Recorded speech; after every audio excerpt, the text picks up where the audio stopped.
Hi, this is Anil Bhartia, and welcome to another episode of TFR Insight. And today we have with us Stephen Chin, Senior Director of Developer Relations at JFrog. Stephen, welcome to the show. No, thanks very much for having me on.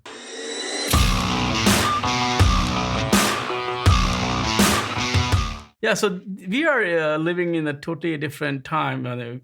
No travel, no physical interaction, no hallway track. But the good thing is you can consume content as and when you want, because I remember when I go to event, there are suddenly five sessions that I want to attend. I want to attend keynote, but then I have interview lined up. I have to miss everything and then wait. So now obviously there are always, pros and cons of every challenge that we go through. So if you look at the current situation that we are in, JFrog, you guys yourself organized an event almost a month ago, and now we are in this KubeCon week. How has this impacted the kind of events itself, where it creates a lot of opportunity for people to go and meet in person, build business partnership, and also friendship? Yeah, no, so I think it is a big shift, and it's a shift for attendees who are like you're trying to get training or you're trying to get like those networking and those interactions which you want to get.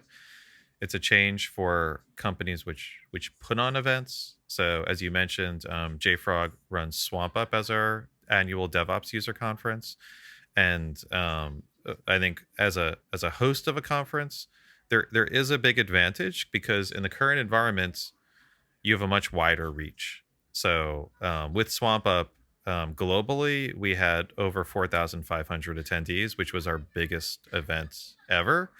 And KubeCon and Cloud Native Con, I think is poised to hit. Is still going on today. Is poised to hit about 20,000 folks. So that's huge in terms of numbers and reach. But I think the difference is like you're missing that in-person engagement. You're missing that ability to network, have those hallway conversations, get that value you get out of in-person meetings. And when you're looking at virtual events, I think we need to change our mindset, both as an industry and cater more to what the audience needs. As an example of this, one of the big questions which comes up is, should we do pre-recorded or should we do um, live stuff, right?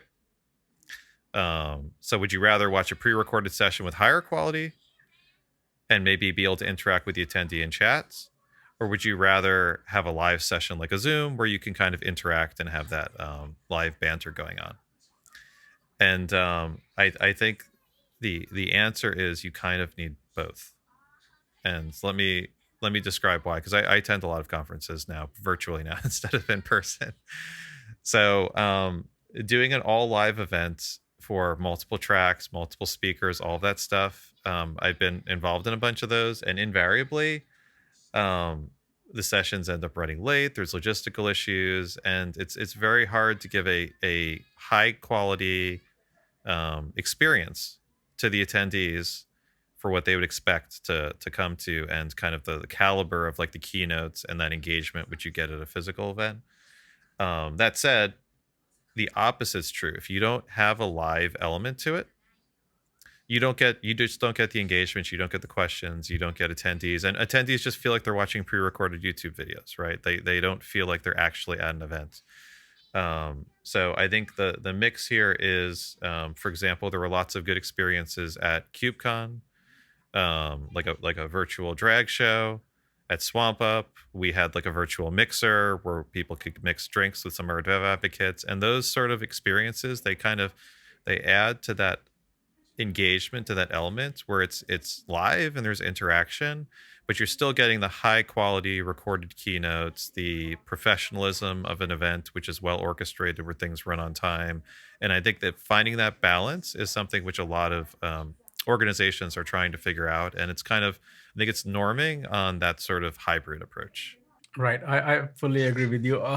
The only thing is that I'm kind of also kind of science fiction buff and writer, and I'm also heavily into VR. So every time I hear the word virtual event, what I feel like I grab my VR gear and I'm actually physically, in the event where I can look around at the booths. I can walk to a booth, talk. That would be ideal, to be honest with you. And new platforms are coming out, the technology is catching up. And so, using your VR analogy, actually, I think what you really want for conferences is you don't want virtual reality, you want augmented reality. And so, I think where we're headed with things is that we'll be able to start picking up some small, like local events where you could run events in cities with hundreds of people, not thousands, but hundreds of people. You can do regional events. You can get people together. And what you want as an attendee for a virtual event is you want to actually be part of a physical event, but kind of in an augmented reality sense. So I'm a virtual attendee. I can see the conference. I can see the speakers. I can kind of interact in placed physical items, like maybe screens where I can interact with attendees at the conference, or other teleconference features that are built into the venue. And likewise, as an attendee, I need the tools to network with folks who are either online or who I need to keep some physical distance from. Because I think something else we'll see with events is some of the networking spaces and the design of the spaces will change, where to have some of those conversations and engage with folks, you'll be in the same venue, you'll be possibly even in the same room, but rather than shouting across the room, you're going to have a chat that's running as you kind of like wave or chat with folks nearby you, but you want to keep a larger engagement going. Right. As a Star Trek fan, I wish there was a holodeck for CubeCon where you could just walk in there, but that is not possible yet. Now, one thing that I did notice, even with the JFrog conference or CubeCon or Cloud Native Con, is that these are kind of open source, events, and open source community, the developers, the community itself, we are already distributed. All of us work remotely, work from home. We talk to each other on online platforms. We are not too much used to in the going to the offices. How does that affect? Because the community itself is very much prepared, interacting online with each other. Does that also play a role in making these events more successful as compared to something else? Yeah, so I mean, for tech communities, I think these sort of virtual conferences work quite well. So we're used to Slack and chat. One of the key features which makes a difference in virtual conferences is if they have a engaging, good platform for attendees to communicate with each other. That makes the whole experience a lot better. And I think we're also used to video conferencing equipment, and we all have cameras. So when you do a Zoom or you do like a little hangout, folks know and they understand how to engage. And we even had a great experience at Swamp Up, where one of the guys was from, I believe, Switzerland, who was dialing in, and he shared kind of like a local recipe from his mom about like making liquor from olive trees. And it's one of these like interesting exchanges that you just like you now have a global audience, and you have this huge reach of different personalities and folks. And honestly, he was a very introverted developer, so if he was at a physical conference, he might not have felt comfortable kind of speaking up, but in a virtual conference, you can get that sort of interaction. So I think those are the advantages. Now, the one of the disadvantages is I believe we're getting a bit of virtual fatigue. So after months of not being in person, doing virtual events, doing everything online, especially the summer, like I think it was really challenging with folks who had to cancel vacations or just their plans upended, where you need to find ways to kind of step back and not be in front of a computer. So I think something we need to find is that balance between virtual and physical. We don't see any kind of end to this crisis in sight so far. So even for 21, it seems like we will have to kind of somehow still do the same thing, which leads me to think that will it also change the way we organize things, the way we organize events, the way we interact? Because as you also said, and I felt that with virtual events, the good thing that you can do is suddenly you are accessible to anybody from Australia all the way to China to Europe, and then North America, Central America, South America. Versus when you do physical event, you are restricted to people who can travel, and financial can be resource, visa can be resource. There are a lot of other things people cannot, because of schools, people cannot leave their families. So do you also feel that this might also kind of set a new norm for events, where we will have, even if we go back to the normal world, we will see the value of virtual events so much that we would want to do it as a kind of, okay, physical event plus virtual format of the event. Yeah, no. So I think the kind of the future is this hybrid model. So I think that we will gradually get back into some physical events. Travel will open up a little bit over time. Obviously, it will take a while for things to get back to quote normal, and we may never get back to the same as it was before. But I think that we're finding new benefits in virtual events. So I've always been a big fan of recording content and live streaming content at conferences, because it's a great way to kind of democratize technology. It's accessible to everybody.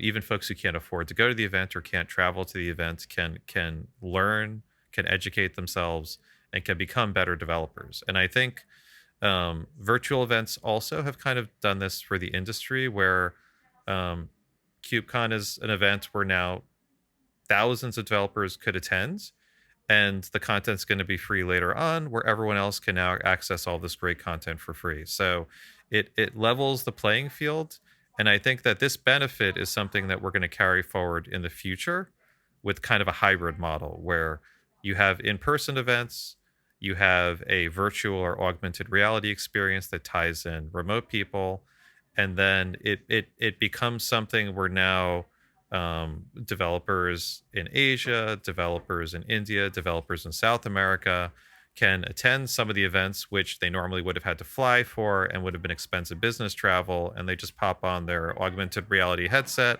and they're there, and they're getting some of the benefits of the experience for a fraction of the cost. So I think that that's something we'll see going forward, even after we move through this current situation.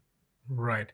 Uh, okay, so I think now we have talked about the pros, cons, challenges, and a bit future also. Do you think we have covered everything? I mean, of course, this is a topic that we can go for hours, to be honest with you. But do you think anything else we should talk about, or for timeliness, this is good? Yeah, so I think just to kind of close it out for I think something that's helpful is for developers out there who want to kind of learn to better educate themselves in the current environment. One thing I would say is most companies have training budgets allocated for folks to learn, to engage, and probably these are going mostly unused, right? Because you can't go to in-person events, you can't go to long workshops. But I think a great way to engage and learn is to find opportunities for more hands-on content. And so there's lots of opportunities for doing like virtual workshops or virtual training courses. And I think if you always wanted to learn a new technology, pick up a new language, maybe like beef up your expertise in cloud native development, like this is the time to do it, because um, you're not going to take the trip you always wanted to go to Hawaii. Your family's not going to go to Europe this year. So you might as well prepare your future so you have a great job and you have great opportunities, and then you have the financial means to do all the stuff you want to do once things start to reopen. So I think this is a great time for developers to kind of like take their skills up a notch, learn a new technology, and frankly take advantage of their company's training budgets, because it's probably unutilized. Right. One thing that I would add is that a lot of companies, they are looking at this crisis as cutting down on expenses and budgets, but I don't think that is right. This is kind of lemon we have been handed, and we can turn it to lemonade, because suddenly the reach, the access is something we have never seen before. I mean, when you look at your own attendees and numbers, they have skyrocketed. But I remember Steve Jobs quote, when he said, if I ask people, they would have asked a faster horse. So we are actually, with even with these events, we are trying to do the same thing. We are trying to attach the cart in front of horse and trying to move forward. We just need to bring some new thinking into it, because I see there is a lot of actually opportunities by going virtual. And of course, once we can bring the hybrid model, I think if we can figure something out, it would be a great, I think, turning point for the whole industry itself. The way we interact not only with the community but also users. Yeah. Yeah, so I think looking at it from a corporate perspective and marketing perspective, um, one thing I would say is the companies which shifted quickly and continued to invest through this crisis are the ones who are going to come out strong and have the market share, have the opportunities coming out of this crisis. So I think virtual events are one facet and one example of this. But we've seen great growth at JFrog in the number of attendees in our webinars, the number of folks who are coming to virtual workshops, the number of folks who are engaging for like education and like a free version of our product, which we recently launched. And I think these are all things which, if you're making the strategic investments as a company to grow your audience now, not only is it protecting you against churn because you're rapidly refilling any customers which you're losing, but it's also building that momentum that when the market returns, you're going to be on the upward trajectory. You're going to be one of the companies leading the charge out of the current situation. And frankly, I think marketing investments are kind of something most companies are not doing enough of in the current times. They're looking at marketing budget cuts when they actually should be looking at this as an opportunity to invest.